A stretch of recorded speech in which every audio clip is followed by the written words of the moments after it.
السلام علیکم ورحمۃ اللہ وبرکاتہ۔ بسم اللہ الرحمن الرحیم، نحمده ونصلی علی رسول الکریم، اما بعد، اعوذ باللہ من الشیطان الرجیم، بسم اللہ الرحمن الرحیم۔ هو الذی بعث فی الأمیین رسولا منهم يتلو عليهم آياته ويزكيهم ويعلمهم الكتاب والحكمة وإن كانوا من قبل لفي ضلال مبين وآخرين منهم لما يلحقوا بهم وهو العزيز الحكيم ذلك فضل الله يؤتيه من يشاء والله ذو الفضل العظيم۔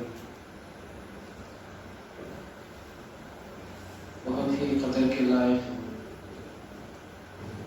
ملت اسلامیہ کے بزرگ اور نوجوانوں اور خواتین اسلام،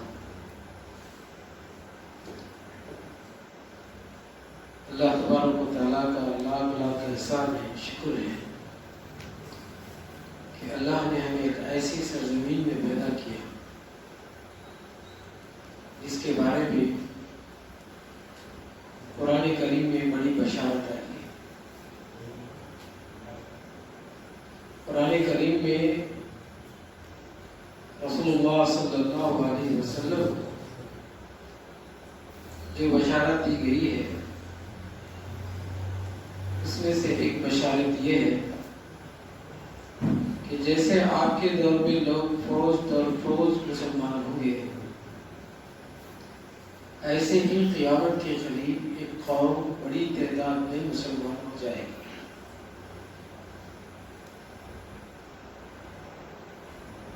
بڑی تعداد میں کیسے مسلمان ہو جائے گی؟ اور کون سی قوم ہوگی جو بڑے پیمانے پر مسلمان ہو جائے گی؟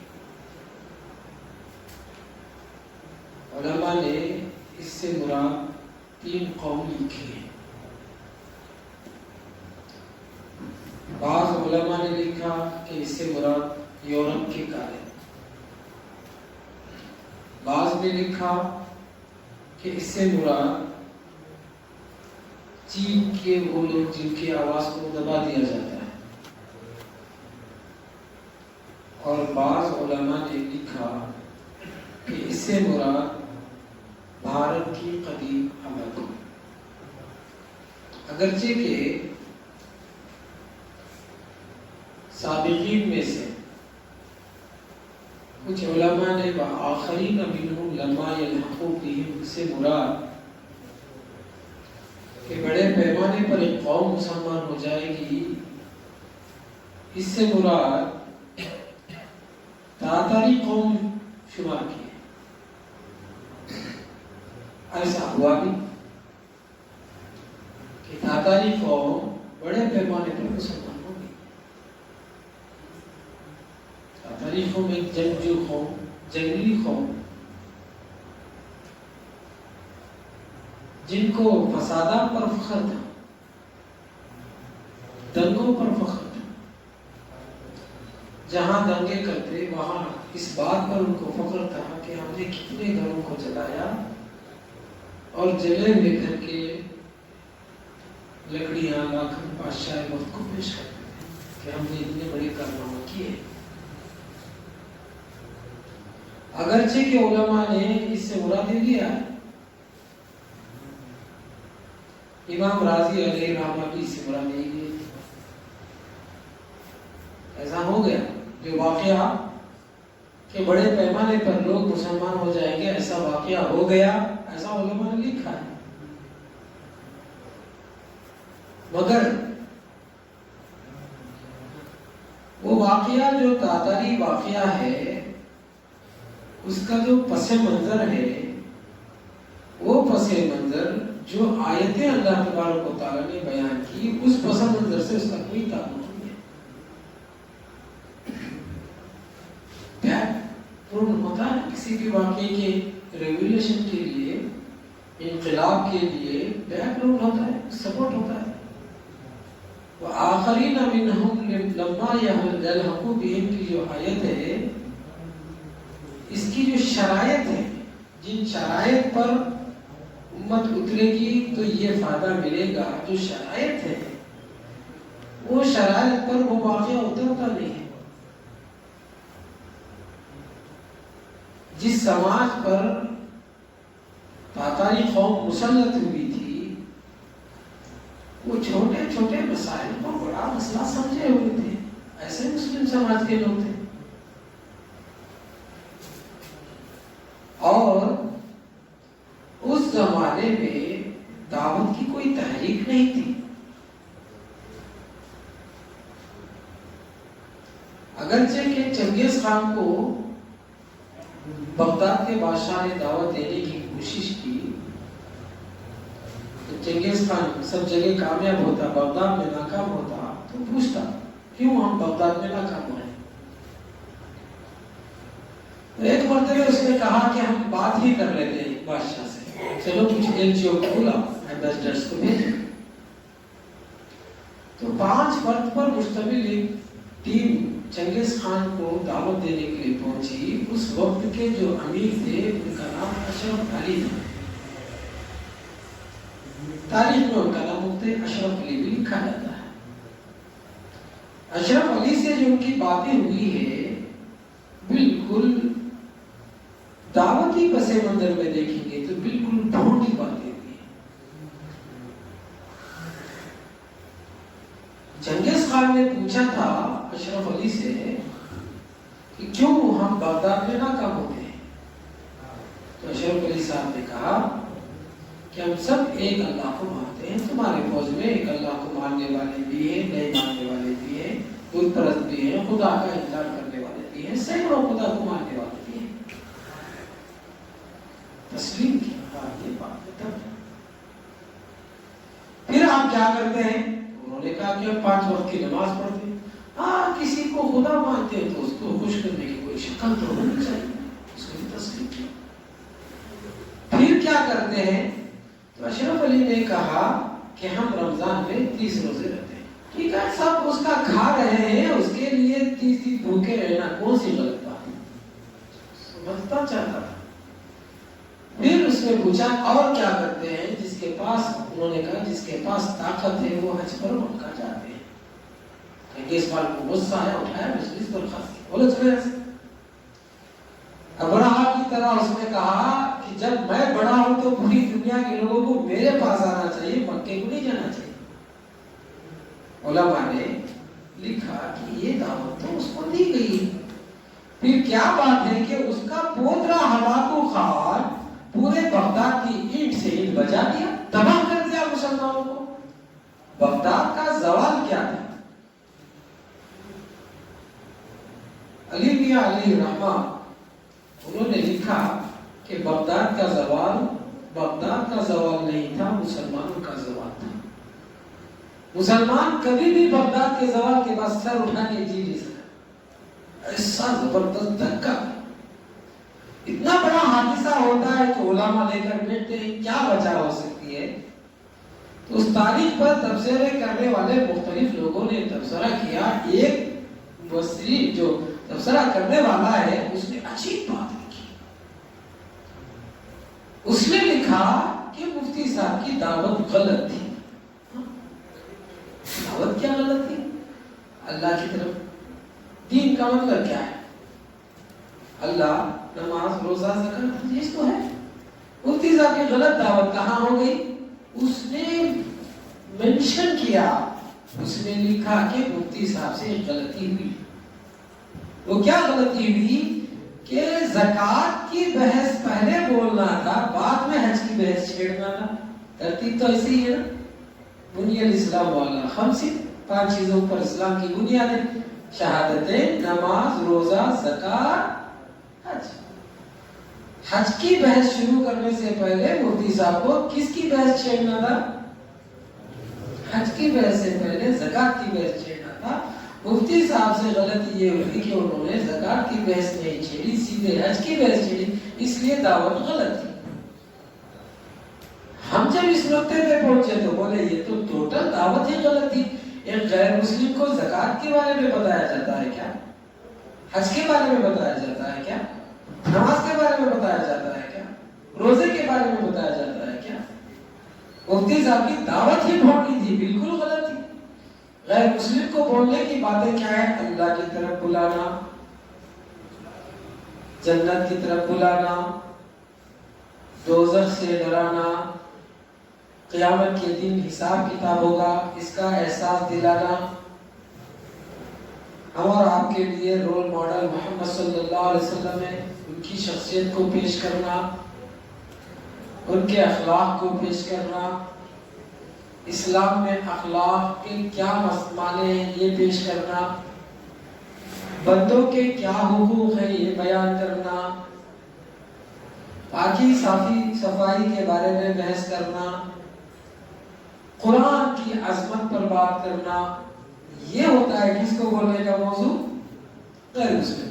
نماز، روزہ، زکوٰۃ، حج تو مسلمان کو بولنے کا موضوع تھا، تو مفتی صاحب نے غیر مسلم کو نماز، روزے، زکوٰۃ کی بحث چھیڑ دی۔ اگرچہ کہ تاتاری قوم کے بادشاہ کو دعوت دی گئی، باوجود اس کے ہلاکو خان نے پورے بغداد کے اینٹ سے اینٹ بجا دی، پھر وہ تاتاری قوم بعد میں چل کر مسلمان بھی ہو گئی، جن کو ہم منگول کہتے ہیں، مغل کہتے ہیں، یہ ان کی تاریخ ہے۔ کیا مغل قوم کے اسلام میں داخل ہونے، یعنی تاتاری قوم کے اسلام میں داخل ہونے کی جو کیفیت ہے، وہ کیفیت اس آیت میں بیان کی گئی ہے؟ نہیں۔ جس آیت کو میں نے شروع میں بیان کیا، وہ آیت تاتاری قوم کے قبول اسلام کی علامتوں میں نہیں ہے۔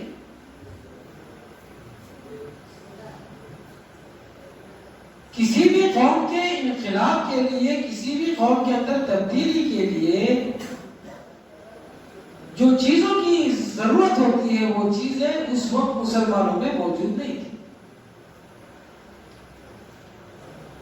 کسی بھی قوم کو اسلام میں آنے کے لیے کوئی ضرورت ہوتی، ضرورتیں ایٹماسفیئر جو ہوتے، ماحول جو بنتا ہے، وہ ماحول نہیں تھا ان کے پاس۔ تو ماحول کیا تھا جو اللہ تبارک و تعالیٰ نے کہا کہ ایک ایسا کام ہے، اگر مسلمان اس کو کریں گے تو انشاءاللہ بھارت کے لوگ مسلمان ہو جائیں گے، انشاءاللہ کریں گے۔ کام کیا ہے؟ وَالَّذِي بَعَثَ فِي الْأُمِّيِّينَ رَسُولًا مِّنْهُمْ يَتْلُو عَلَيْهِمْ آيَاتِهِ، اللہ کے کلام کو پڑھ پڑھ کر سنا، یعنی آپ دین کی تقریر کر رہے ہیں، چند بسویشور کی تقریر کر رہے ہیں، بسوانا کی تقریر کر رہے ہیں، بائبل میں کیا ہے وہ بول رہے ہیں، گیتا میں کیا ہے وہ بول رہے ہیں، ویدوں میں کیا ہے وہ بول رہے ہیں، اور اصل جو چیز بولنے کی ہے وہ نہیں بول رہے ہیں۔ اصل چیز کیا ہے بولنے کی؟ یتلو علیہم آیاتہ، اللہ کے کلام کو پڑھ پڑھ کر سنا۔ یہ کام ریسرچ بیسڈ ہے۔ سوال آ گیا، جواب آپ کے پاس نہیں ہے، آپ امام صاحب کے پاس چلے جانا۔ امام صاحب ایک غیر مسلم یہ سوال کر رہا ہے، اس کا جواب قرآن میں کیا اور کہاں ہے؟ امام صاحب آپ کو مشورہ دیں گے کہ یہ آیت یہاں ہے، آپ اس کی کاپی نکال لینا، زیراکس نکال لینا، پی ڈی ایف کا کاپی یا اس آیت کا پیج جو ہے زیراکس اسکین کر لینا، وہ لے جا کے سنانا۔ آپ جو سوال کیے اس کا جواب قرآن میں ایسا آیا ہے۔ اللہ کے کلام کو پڑھ پڑھ کر سنا کریں گے انشاءاللہ۔ وَيُزَكِّيهِمْ، جو لوگ اسلام قبول کر لیے ان کے لیے تربیت کا انتظام کر، شرابی ہوگا، زانی ہوگا، جواری ہوگا، چرس گانجا پیتا ہوگا، مسلمان ہوتے ہی دوسرے دن بدل جائے گا کیا؟ ایسا ہو سکتا ہے؟ ٹائم لگتا ہے اس کو سدھارنے کے لیے، پلاننگ کرنا، ٹائم کرنا، اس کو ماحول دینا۔ ایک آدمی ہمارے پاس آیا، بولا ایک آدمی مسلمان ہونا چاہتا ہے، ٹھیک ہے بولا۔ میں پوچھا آپ کو کب سے اسلام سے انٹرسٹ ہے؟ اس نے کہا مجھے 1 سال سے انٹرسٹ ہے، میں مسلمان ہوں۔ اچھا 1 سال سے مسلمان ہے، اور یہ بولتا ہے اسلام کے بارے میں جاننا چاہتا ہے، کیسے مسلمان ہے؟ تو اس نے کہا کہ 1 سال پہلے میں کلمہ پڑھ لیا تو یہ مسلمان بنا ہے۔ لیکن وہ سب یہ کیسا کلمہ پڑھ لیا؟ دیکھو یہ صرف جمعہ پڑھاتا ہے،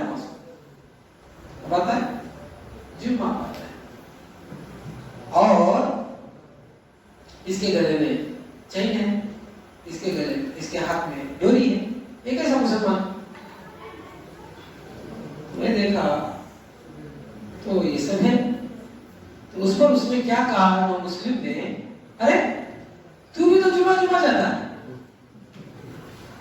تو بھی کیا کرتا ہے, جمعہ نماز پڑھتا ہے, تیرے بھی گلے میں چین ہے اور تیرے بھی ہاتھ میں ڈوری ہے. ڈوری میں فرق کیا ہے, ایک کالی ڈوری ڈالا ہے, وہ لال ڈوری ڈالا ہے, صرف ہم کوئی اسلام قبول کر لیا تو اس کو پہلے ہی پکا مسلمان کے حیثیت سے دیکھنا چاہتے ہیں, ایسا نہیں ہو سکتا, ٹائم لگتا ہے. وَيُزَكِّيهِمْ وَيُعَلِّمُهُمُ الْكِتَابَ وَالْحِكْمَةَ, ان کے لیے تعلیم کا انتظام کرنا. ٹھیک ہے, تعلیم کا اس انتظام کا مطلب کیا ہے, نماز سکھانا, روزہ سکھانا, پیسے والا تو زکات کے مسئلے بتانا, اور زیادہ پیسے ہیں تو حج کے لیے تیاری کرنا, اور کچھ ہے کیا, نماز میں فرض سنت نفل سکھانا. نہیں ابھی نہیں پڑھنا, ابھی نہیں پڑھنا. تو یہ موٹی موٹی باتیں سکھانا ہے, پڑوس کے ساتھ کیسا رہنا, ماں باپ کے ساتھ کیسا رہنا, رشتہ داروں کے کیا حقوق ہے, موٹی موٹی باتیں بتا کے چھوڑنا ہے. اس کو بڑے مولانا بنانا ہے کیا, اس کے بچے کو بڑے مولانا بنانا ہے, اس کو نہیں بنانا ہے. اس کو اسلام میں چلنا آسان بنا کے چھوڑنا ہے. اس کے بچے کو لے جا کے مدرسے میں چھوڑنا, نہیں سیدھا چل کریں گے انشاءاللہ. اللہ تعالیٰ ہم سب کے لیے آسانیاں کرے. اگر آپ ایسا کریں گے, وَآخَرِينَ مِنْهُمْ لَمَّا يَلْحَقُوا بِهِمْ, قیامت کے قریب ایک بہت بڑی قوم مسلمان ہو جائے گی. اور اس سے مراد کون ہے, علماء نے لکھا اس سے مراد بھارت کی قدیم آبادی. کون ہے قدیم آبادی؟ سب سے پرانی آبادی بھارت کی کون سی ہے؟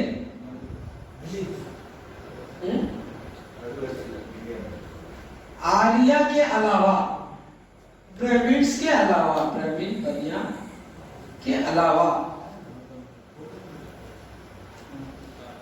وہ تو سناتن دھرمی سب ہو گئے ہیں. ہر آدمی سناتن دھرمی ہو جاتا ہے, اس کو سناتن دھرمی نہیں ہوتا. آپ بھی ہو جا سکتے, ذاکر نائک کو بھی ٹھگایا ہو, آپ بھی سناتن دھرمی ہیں.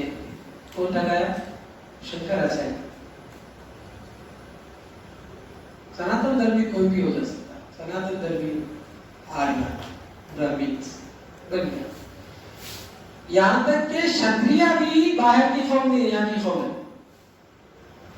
شتریہ بھی باہر کی قوم نہیں, یہی کی قوم ہے.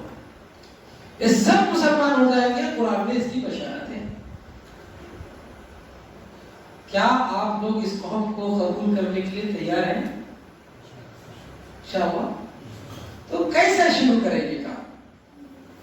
کسی بھی قوم کو استقبال کرنا ہے تو کیا کرنا؟ رسول اللہ صلی اللہ علیہ وسلم مدینے میں آئے, اور آ کر رسول اللہ صلی اللہ علیہ وسلم نے کہا, افشوا السلام واطعموا الطعام وصلوا الارحام وصلوا باللیل والناس نیام. 4 بات کریں گے, اس پہ کام کریں گے. اور سمپل ہے, کوئی بھی آدمی کسی بھی کمپنی کا بڑا بنتا ہے تو اس کی تقریر جو پہلی ہوتی ہے اس کی پالیسی پر ہوتی ہے. پرائم منسٹر کی پہلی تقریر کیا ہے؟ جب پہلی بار پرائم منسٹر بنے تھے, انہوں نے کہا کہ ہم پورے 1500 سال کے بعد آئے ہیں. بولے تھے پورے, یہ مطلب ہے کہ 1500 سال کے اندر درمیان کے پیریڈ میں جتنے بھی ریلیجیس مذہب, تحریکیں, موومنٹ, آرگنائزیشنز, کانسیپٹ جتنے بھی ڈیولپ ہوئے سب کو ڈیلیٹ کیا جائے گا. 1500 سال پیچھے ہم اس قوم کو لے جائیں گے. سمجھ میں جو بات ہوتی نا, انڈر لائن بھی کچھ باتیں ہوتی ہیں, پیراگراف کے اندر بھی کچھ باتیں ہوتی ہیں, موومنٹ جس کو ہوتے ہیں, درمیان میں کچھ باتیں چھپی ہوئی رہتی ہیں جس کو ہم کہا جاتے ہیں. یعنی 1500 سال کے بعد, یعنی اسلام سے پہلے کے دور میں ہم واپس جانا چاہتے ہیں. یہ مطلب ہے. اب آپ بولو یونیورسٹی کو اس کی کیا ضرورت ہے؟ اس لیے ضرورت ہے کہ یہ 1500 سال کے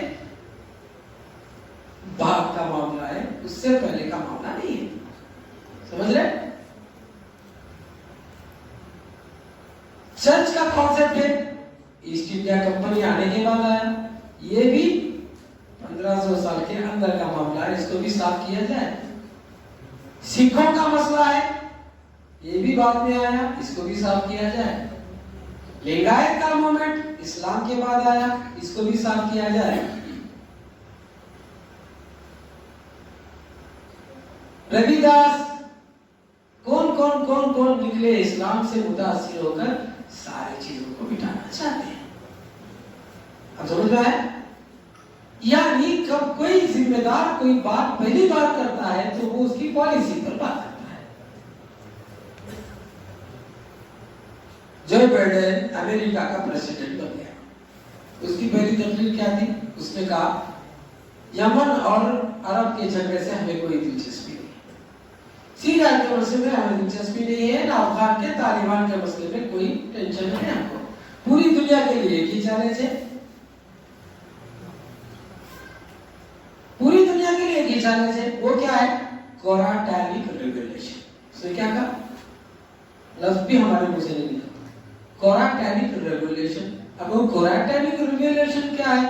اب جا کے گوگل میں سرچ کریں تو دکھاتا نہیں ہے، ٹرانسلیشن پہ دیکھیں تو دکھاتا نہیں ہے، امریکن فلوئنسی میں دکھایا جواب میں دکھاتا نہیں ہے، لیکن بولا ضرور۔ پوری دنیا کے لیے ایک ہی بڑا چیلنج ہے اور وہ ہے قرآنک ریگولیشن۔ قیامت کی نشانیاں آپ اٹھا کر دیکھیں تو اس نے جو کہا ہے وہ قیامت کی نشانی میں پہلے سے ہے۔ سبحان اللہ، ہم جتنا اسلام نہیں پڑھتے اتنا زیادہ وہ لوگ پڑھتے ہیں۔ کیا ہے قرآنک ریگولیشن؟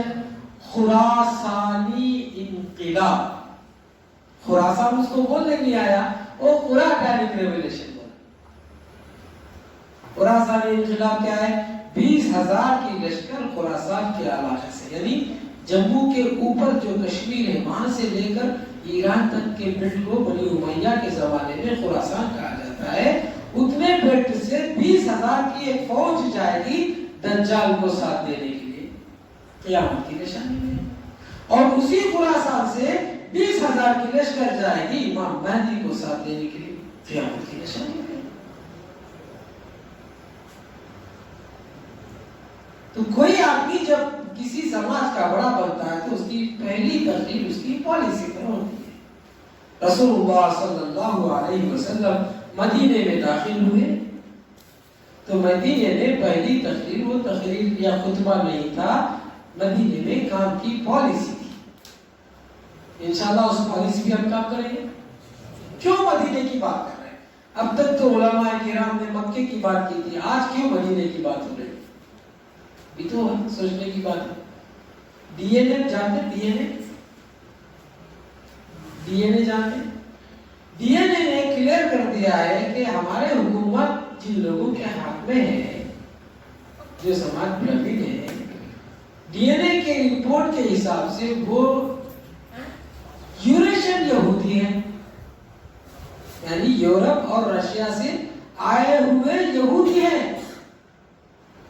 مدینے میں یہودی کا قبضہ تھا، ہمارے بھارت میں بھی یہودیوں کا قبضہ۔ اب سمجھ میں آئے کیوں ہم مدینے کی بات کرتے ہیں؟ مدینے میں ہیں، مدینے میں رسول اللہ صلی اللہ علیہ وسلم نے اصحاب رسول کو جو کام بتایا وہ کام کریں گے انشاءاللہ۔ کیا کام بتایا؟ السلام، سلام کو عام کرو، اطعموا الطعام، مہمان نوازی کرو، مہمان نوازی کریں گے انشاءاللہ۔ وہ ہوٹل میں 5 روپے کا کھلا کے بھیجنے کو مہمان نوازی نہیں بولتے، آپ کے گھر کے اندر ان کو آنے کی اجازت دیں، ہم دیتے ہیں، دروازے پہ بٹھا کے کھلا دیں۔ یہ طریقہ ہے مہمان نوازی کا؟ یہ طریقہ ہے؟ ہم اوپر بیٹھیں گے وہ نیچے بیٹھیں گے، یہ طریقہ ہے مہمان نوازی کا؟